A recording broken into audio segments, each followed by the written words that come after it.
you.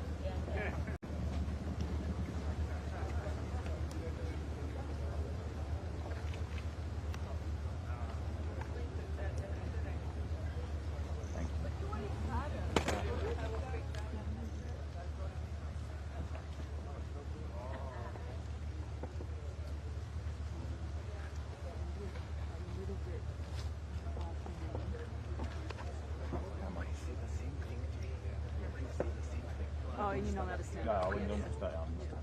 Tell me what. Yeah, so just the lens. That's still a little bit. Yeah, okay. Sorry. Nothing like that. Fun. Nice. Jimmy Buffett was over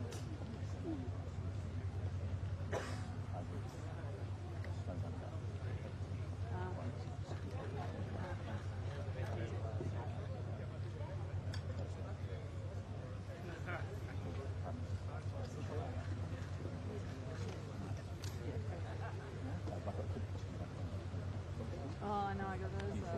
Yeah, he was pointing. So, it's this, they have this, and they have the first island, I think, G20. So? Boss has playing black holders, and he was just having a go at the Prime Minister about, he's like, oh, how can you get such nice folders? Why do I have hollow ones? He's in Bali. So it's just been this running gag for 2 of them.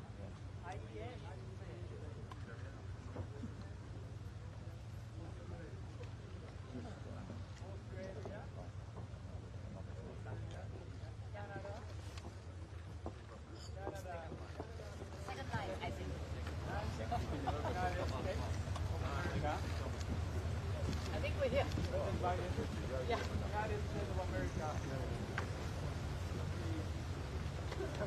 Yeah, we are.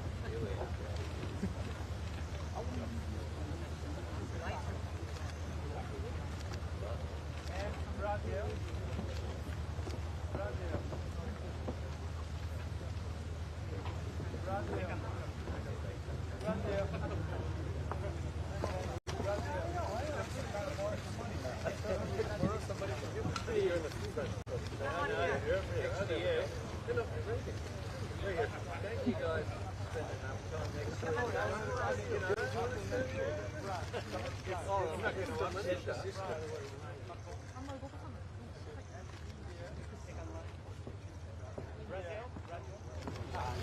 Yeah.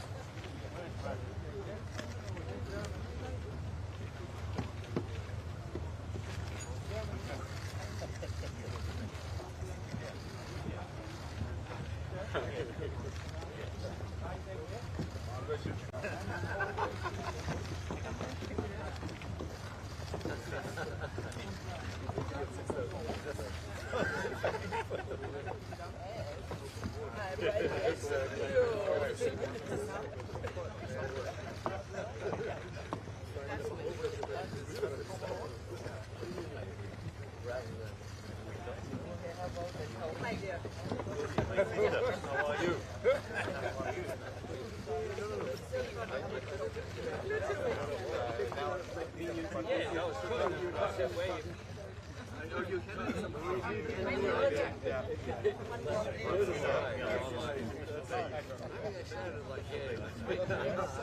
We're like extra friendly, I guess. Have your back.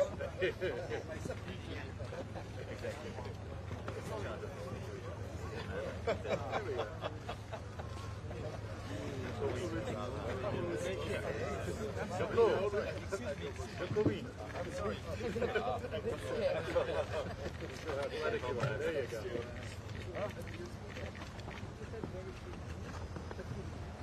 Please look at me. Please look past my eye. Yeah, good.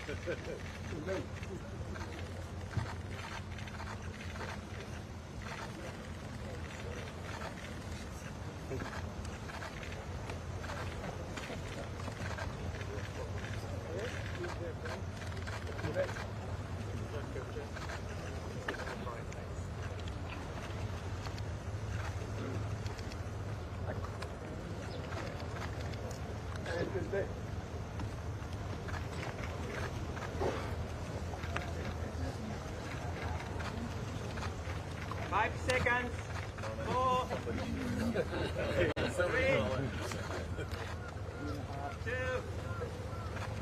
1. All right, here we go. Thank you, Brad. Thank you.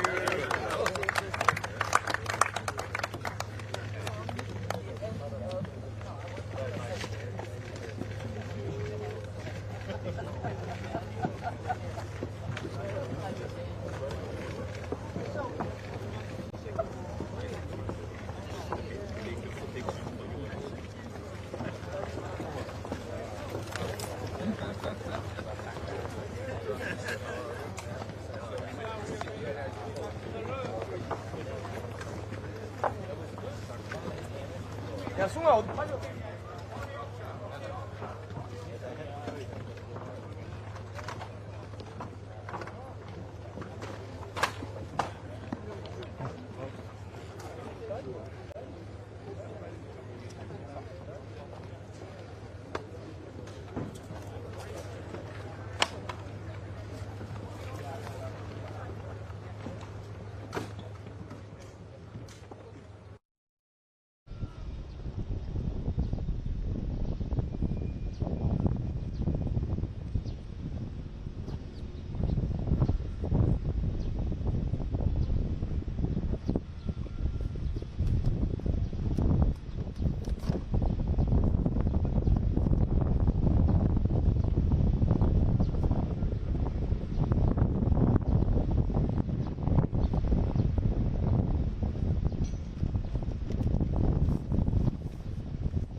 J'ai rien, je vais te passer devant dans 2 secondes parce qu'il me faut une image quand même. Et je tire.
森山君。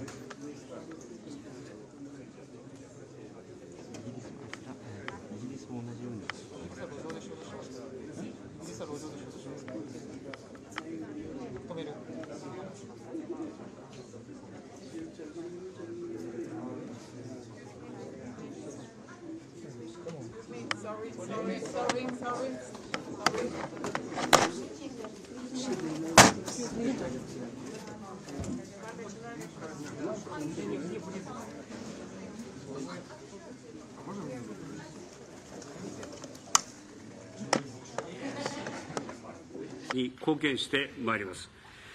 日本はベトナムやエジプトで風力発電所を建設し、インド、バングラデシュやフィリピンで高速鉄道、地下鉄、港や港湾横断道路を整備します。さらに気候変動に脆弱な国々への支援、食料安全保障、中小企業や女性への支援のために、JICA による合計40億ドル規模の枠を新たに設けます。本日は各国首脳のほか、世界有数の機関投資家や総合商社、国際開発金融機関の代表にもご参加いただきました。ここにいる皆さんとともに、このパートナーシップをさらに推進していく決意を新たにしたいと思います。それでは本イベントの共催者であるバイデン大統領およびフォンデアライエン委員長に発言をお願いしたいと思います。まずはバイデン大統領に発言をお願いいたします。Well, thank you very much, Mr. Prime Minister. Nearly 1 year ago, we made a commitment to commit not only to build a better infrastructure, but to build a better future, one rooted in opportunity, security, and prosperity for all. And thanks to all the public and private partners around this table, many more around the world, we've already begun to deliver. Together, we've initiated quality and sustainable infrastructure projects across Africa, Asia, and the Americas. And we're strengthening our shared climate security, health security, and food security, and economic security. All four are critical. We started to engage more private investors to better de-risk and leverage additional capital. And I see at least two from the United States here that are de-risking a lot. And I'm proud to announce that the United States has already mobilized more than $30 billion in investments to date. And we're just getting started. Together we have a lot of work to do to close the infrastructure gap and in low and middle income countries. And as we begin the next year, our partnership, we need to find new ways to maximize our investments. That's why, moving forward, the United States will enhance our focus on investing in key economic corridors. In practice, that means making game-changing investments in regions that could lead to positive impacts across multiple sectors in multiple countries. We've already started working with our partners to make this happen. For example, in sub-Saharan Africa, the U.S. Development Finance Corporation is looking to invest in this first railway project on the continent. A rail line would extend from the western shores of Angola to the border of the DRC and Zambia, with the goal of ultimately reaching the Indian Ocean, connecting the continent east to west for the first time. This project would not only quickly promote trade and create jobs, over time, in my view, it will strengthen supply chains, incentivize investments in agriculture, and promote food security. And it was going to enable, in my view, us to better access clean energy and digital connectivity across the entire region, creating more security, more prosperity, more opportunities for generations to come. That's what our focus on the key economic corridors is all about, investing in near-term solutions that pay long-term dividends. It's not only in Africa. We're starting similar work in Costa Rica, Ecuador, Indonesia, and other places I won't bore you with now. And let me close with this. During the G7 meeting, we're addressing a range of issues: climate change, food security, gender inequality, economic resilience, digital connectivity, and global security. We're tracking these challenges together, and I think we're beginning to make some important progress. But if we don't move to do more to strengthen infrastructure in low and middle income countries, if we don't do more to help nations deliver opportunities and prosperity for their people, our impact is going to be limited. That's how critical this partnership is. That's how important our investments are. So today, as we begin the PGII's second year, let's all find ways to maximize our investment. Maximize it, because it will do a lot not only for that particular undertaking, but it has an impact across the entire regions, in my view. And to unlock even more public and private capital. And together, let's recommit to showing that democracies can deliver. Let me say it again. Democracies can deliver. We have to deliver to people around the world. I want to thank you all for your partnership and leadership in this vital issue. And now I'm going to turn it back to the Prime Minister. Thank you. はい、ジョーありがとう。続きまして、フォンデアライエン委員長にご発言をお願いいたします。Thank you very much. A pleasure to see you here. Indeed, it has been described, PGII, an initiative of $600 billion, top quality infrastructure, where Europe is proud to contribute half of it. We want eyes-level partnership with the partner countries. We want to find solutions to the real challenges low and middle-income countries are facing today. And we want to be part of the investments in infrastructure projects that bring good jobs and lasting growth, and very important, they create value locally. Now, to reach this goal, we need the private sector. So this could take us from the billions to the trillions. We need you, and that's why we're here today. I know that you want to know that we are in this for the long haul. Yes, this is for sure. We are in this for the long haul. And we want to work with our partner countries in a way that we have full transparency, strengthen the regulatory environment, and develop skills. I know that such a conducive and regulatory clear environment is essential for you to have the necessary predictability and security for capital investment. Global Gateway, the European part of this initiative, has started 90 projects worldwide so far. Let me share just 3 examples. In Namibia, we are providing guarantees for private investments in green hydrogen. The goal here is twofold: ensure clean energy for the country itself and generate new revenues for the country in a way that it is able to export the green hydrogen, for example, to the European Union.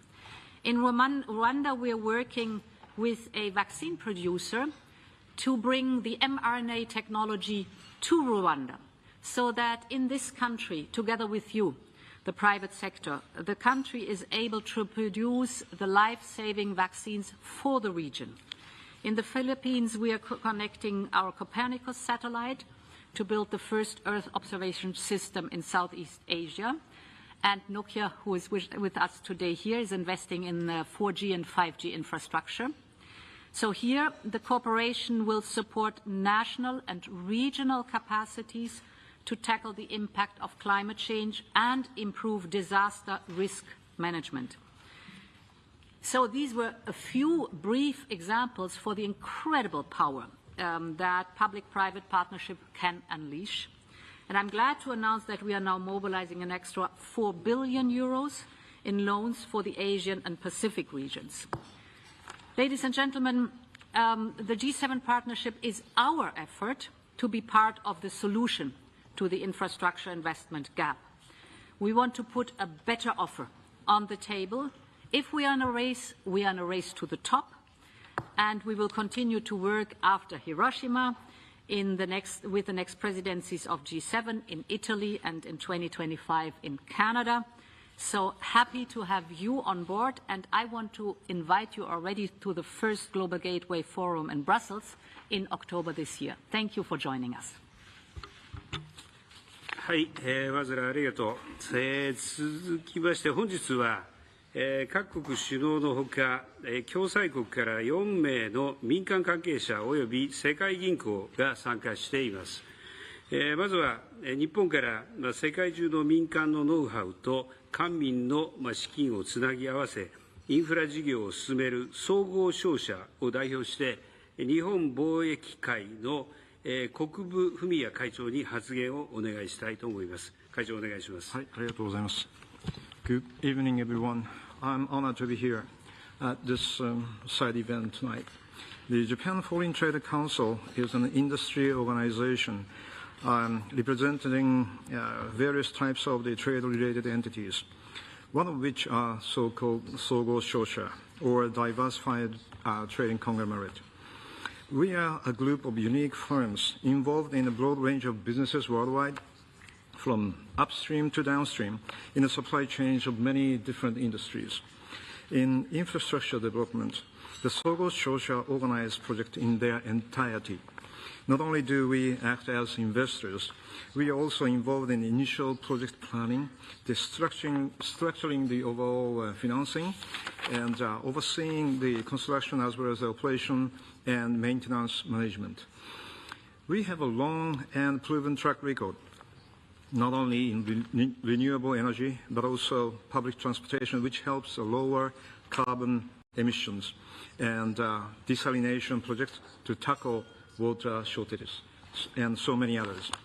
We believe the key to the success of the infrastructure project is the good coordination and collaboration among the wide range of stakeholders, from MDBs, the private investors, the government regulators, to local communities. The way the Sogo Shosha work through communication to benefit all the stakeholders fits well with PGII's philosophy of promoting quality infrastructure investment through public-private partnership. We are now at the critical juncture in human history highlighted by the importance of upholding the principle of a free and open international order based upon rule of law. So we welcome PGII as an initiative that can help to protect and enhance this principle. And we expect that the governments and other stakeholders around the table will work together hand in hand to further improve the investment environment and promote public-private partnership. Thank you very much. はい、国務会長ありがとうございました。続いてフレイザーシティグループ最高経営責任者にご発言をお願いいたします。Thank you very much, Prime Minister Kishida, President Biden and President von der Leyen and Your Excellencies. Good afternoon. Thank you very much for inviting Citi to participate today. We do bring a unique perspective of doing business in 160 countries around the world, and that includes decades of experience working on the ground in many emerging markets, supporting investment and driving economic growth in alignment with the objectives of PGII. We understand the challenges as well as the opportunities that come with addressing the massive infrastructure needs of the developing world and the realities of what it actually takes to get things done on the ground. With President Assoumani here, I'm delighted to highlight our work financing of a $125 million revolving credit facility to support female entrepreneurs in Kenya, Gabon, in Nigeria and the DRC. Our efforts extend around the world. That includes a $450 million sustainability-linked bond, which is increasing digital access in Costa Rica, and the financing for a $350 million wind farm in northeast Brazil. And President Widodo, we're also helping finance a $400 million green bond to support geothermal power in Indonesia. We're proud of this work that we do around the world, but we know that much more needs to be done. And we certainly welcome the efforts to reform multilateral development banks. To be clear, however, more MDB financing, just used the same way, is not going to get us where we need to be. Instead, it's about how to use MDB financing to catalyze private capital. And there's a couple of different ways and ideas that we could deploy in the near term. The first is incentivizing private capital. We need to reduce the hurdles that frequently restrict the ability to bring private capital to the table. So that's aligning things like the global interpretation of Basel capital rules and country regulations around the world. It's a tad complex today. By aligning the global interpretation of these rules will help us lower capital treatment requirements so that those associated with MDB risk mitigation will enable more private capital in non-investment grade assets, which is the most critical piece here, to flow in. So what is currently a trickle can become a sustainable material flow. The second is also just about sharing expertise. Led by the World Bank, let's bring together technical experts from both sides, so from the development banks and the financial institutions, so we can create more modern financial structures. Financial institutions such as Citi have capital markets and structuring expertise that MDBs don't have, whilst the MDBs have the geopolitical knowledge and project proficiency, including vast amounts of performance data over decades that could really reduce down risk and pricing, therefore, of these projects that the capital market side that we lack. So bringing this together would be very valuable. And it would be remiss of me if I didn't ask for actions to not only mobilize the capital, but to accelerate getting projects actually online. So permitting. And the mundane but important activities such as streamlining documentation and contracts and standardizing them would make an enormous difference. So it's not that hard. I am confident that if we have stronger collaboration, we can create enduring and sustainable flows of capital from the private sector that would raise the economic futures of developing countries around the world. Thank you. はい、フレイザー最高経営責任者、ご発言ありがとうございました。続きまして、ルンドマルクノキア代表取締役社長にご発言をお願いいたします。Thank you very much, Prime Minister, Your Excellencies. It's a pleasure to be here to represent the digital technology industry, and thank you, President von der Leyen, for the invitation. I would like to share Nokia's perspective on how to make initiatives like PGII and Global Gateway as impactful as possible. Digitalization and connectivity improve safety, productivity, efficiency, and sustainability. That's a fact. They are particularly effective in physical industries such as agriculture and manufacturing, making them highly relevant in all developing economies. Transcontinental connectivity with subsea cables such as Medusa in the Mediterranean Sea or the planned Far North Fiber linking Japan, North America, Northern Europe binds us together even more strongly. So, encouraging digitalization and connectivity in partnership with trusted, reliable actors should be one of the PGII's most important objectives. We should be asking ourselves, when any developing economy wants to invest in digital infrastructure or commit to digitalizing its economy, how can we make sure that G7 nations and their trusted vendors are the partners of choice? A big part of the answer is financing. G7 economies have done tremendous work in getting initiatives like PGII and Global Gateway off the ground. They are the best channel to make financing competitive, attractive and joined up, and they can enable impact on a huge scale across sectors and continents. But we can still make the financial side of these initiatives even more attractive. Speaking for business, we would like development banks and export credit agencies from G7 nations to jointly develop attractive financing tools and offers to support trusted and sustainable infrastructure, so these tools and offers can become even more effective. I'm proud that Nokia is a partner for trusted digitalization. We are working closely with the European Commission to develop global gateway digital flagships to benefit countries, industries and communities. Please consider these projects alongside other pro-digitalization opportunities with the urgency they deserve. Thank you. はい、ルンドバルク代表取締役社長ご発言ありがとうございました。続いて、オグンレ氏、グローバルインストラクチャーパートナーズ会長兼最高経営責任者にご発言をいただきます。Thank you, Mr. Prime Minister, and I thank the G7 for inviting us to be part of this session. GIP, we are one of the largest managers of infrastructure assets around the world. We have $100 billion of assets that we invest in companies in energy, transport, water and waste, and digital sectors. I should say we have substantial investments in every single one of the G7 countries, and I did warn Prime Minister Trudeau that Canada is the exception, but we're working hard to rectify that. We agree that mobilizing private capital is critical to addressing the urgent need for emerging market infrastructure investment.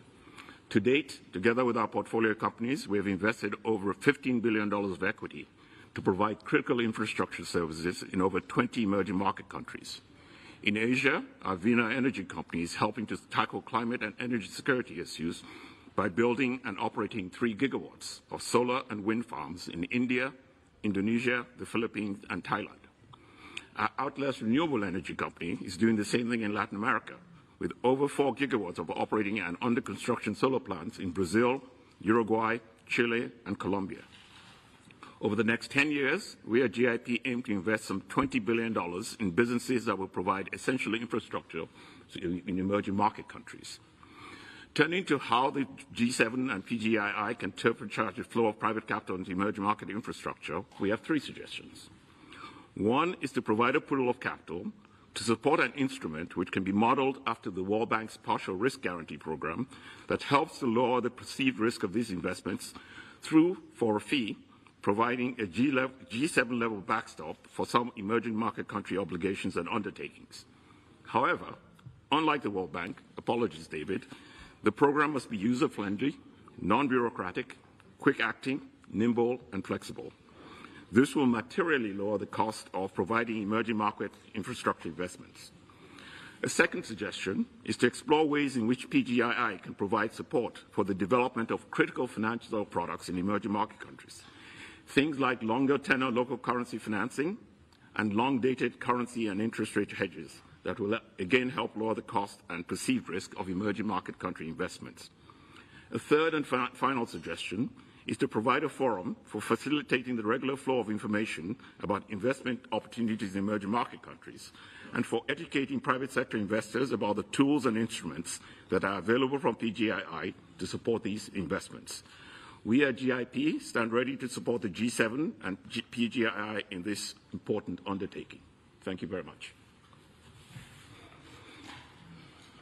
はい、オグンレシ会長ご発言ありがとうございました。続いてマルパス世界銀行総裁に発言をお願いいたします。Prime Minister, and thank you for hosting us here and also for leading the quality infrastructure efforts for nearly a decade. Infrastructure development needs vast resources. I think the ambition should be large to create a dynamic, investable asset class for infrastructure in developing countries that provides geographic and sectoral diversification.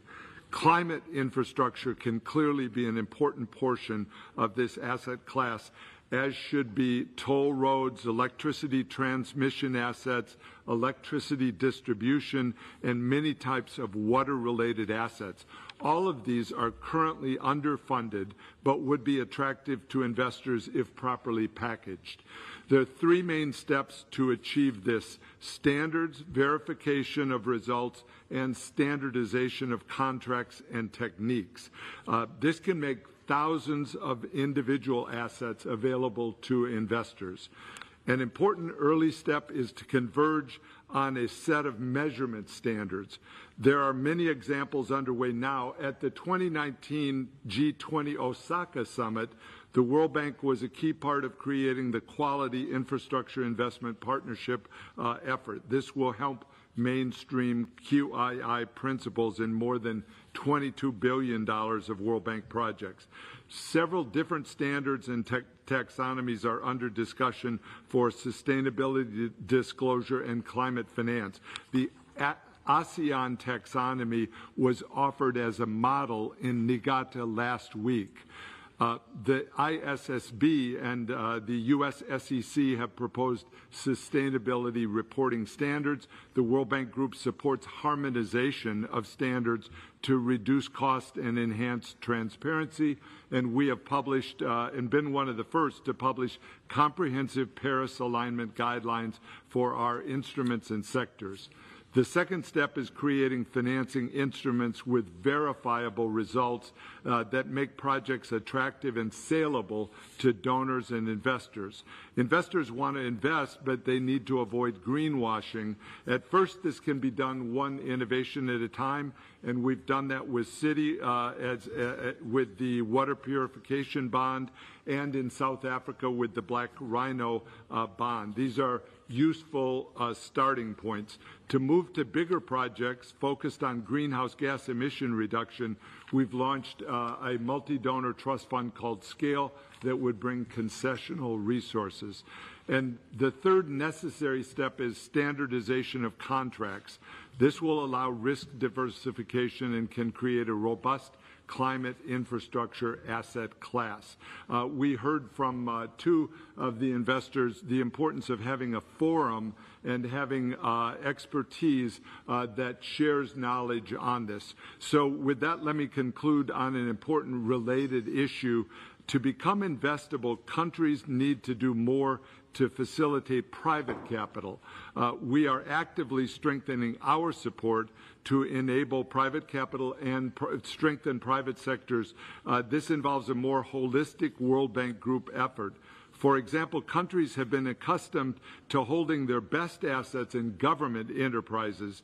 The World Bank, IFC, and MIGA can combine their efforts to help make these assets more sustainable and marketable. Ideally, this is part of a country's overall effort to facilitate private capital inflows, including for climate. I want to thank Japan and all of you for the engagement. Thank you. はい、マルバス総裁、ありがとうございました。ここで招待国からジョコ大統領、アザリ大統領、ブラウン首相、3人からご発言をいただきます。まずインドネシア、ジョコ大統領、発言をお願いいたします。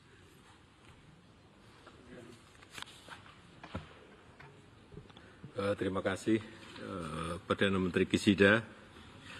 Yang mulia, pembangunan infrastruktur baik berupa seaport, airport, kemudian jalan tol, kemudian power plant adalah agenda besar Indonesia dalam meletakkan fondasi kemajuan untuk menciptakan pemerataan dan meningkatkan daya saing bangsa.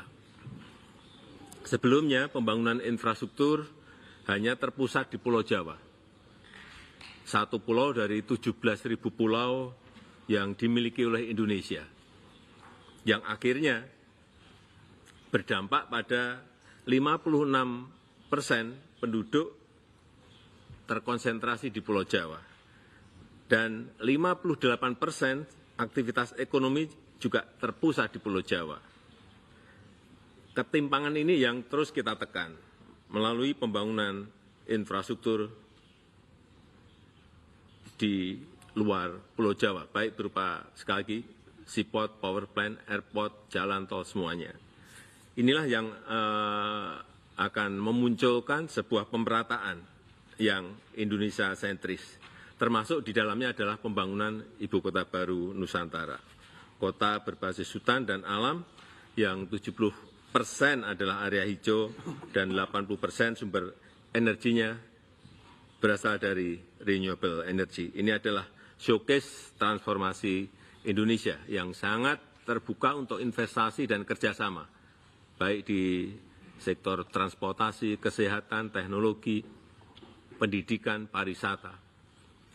Dan pendanaannya untuk infrastruktur